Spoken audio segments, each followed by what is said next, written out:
It's 8:30. Good morning, I'm Ian Crouch with Hunter News. It's been revealed Hunter and Central Coast teachers are having to deal with much more complex emotional and behavioural problems in students compared to previous decades. It comes as new figures show there were 288 incidents reported at the region's schools last year involving fights, threats, drugs and weapons, a rise of 74% on the previous year. Shadow Education Minister Ryan Park says education is a partnership and parents also need to support what's going on in school. And they need to make sure that their loved one, their young child, understands that certain behaviour is just not acceptable. But at times, what we also need to see the government investing in schools is making sure that teachers get up-to-date and quality and ongoing training so they understand how to deal with these complex behaviours. An Aberdare woman who stole almost $10,000 from her employer to feed her poker machine addiction has avoided time behind bars. The Herald reports Casey Mabry has been given a 1-year suspended jail sentence, 300 hours of community service in order to repay the money. The 20-year-old stole the cash from a loan business in Newcastle last year and has also been placed on a 3.5-year good behaviour bond. A woman has been intimidated as 2 teenage boys allegedly ransacked her Cooks Hill home.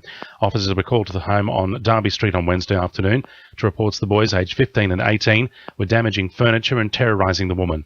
Blake Clifton from Police Headquarters says the 15-year-old was arrested nearby, while the 18-year-old and a 13-year-old wanted on another matter were found at a park near the house. An attempt was made to arrest them. A melee broke out during which the older teen allegedly resisted arrest. The 13-year-old was pursued on foot to a nearby property where he allegedly damaged a rear door of that home.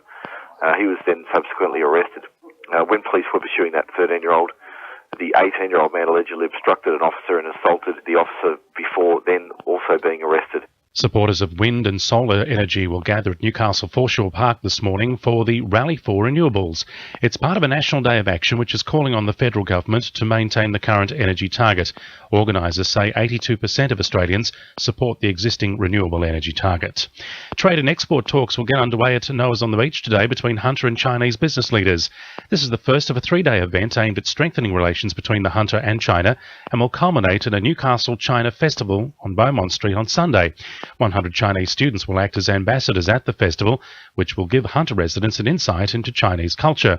Newcastle Council's Manager of Tourism and Development, Jan Ross, says the day will be a great opportunity for residents to learn about and experience the culture. The whole of Beaumont Street will be transformed into a Chinatown, so there will be opportunities to learn a little bit about the Chinese language, to understand calligraphy. What is it about dumpling making that makes it so special? There's a lot happening that people will be able to get a taste of the Chinese culture.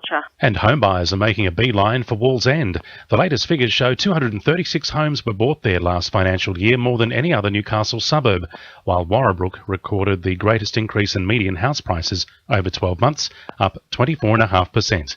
Now with sport, Belinda Dallas-Harris. The Newcastle Knights reserve grade is going from strength to strength with 4 players unveiled in the New South Wales Cup Team of the Year. Nathan Ross, Josh Mantellato, Michael Dobson and Tyler Randall have taken the accolades. Randall has told Knights TV it's a real kickstart ahead of Sunday's decider against Penrith. Individual recognition's good, a bit of a buzz, especially after winning on Sunday. There's 4 of us in the team. It's a good pat on the back for the team, and hopefully this weekend can top it off with a grand final win. Meanwhile, it's rumoured former Knights prop Willie Mason is preparing to join Manly in 2015. The 34-year-old previously crushed murmurs of a move to the Dragons in favour of teammate Sam Mataora after it was revealed they're currently punching above the salary cap. And Jet stars Taylor Regan and Jacob Pepper are expected to deputise a depleted outfit in tomorrow's pre-season trial against the young Socceroos after midfielders Billy Selesky and Ben Kantarovski were ruled out with injuries. That's sport. I'm Belinda Dallas-Harris. To NURFM News Time 26 to 9.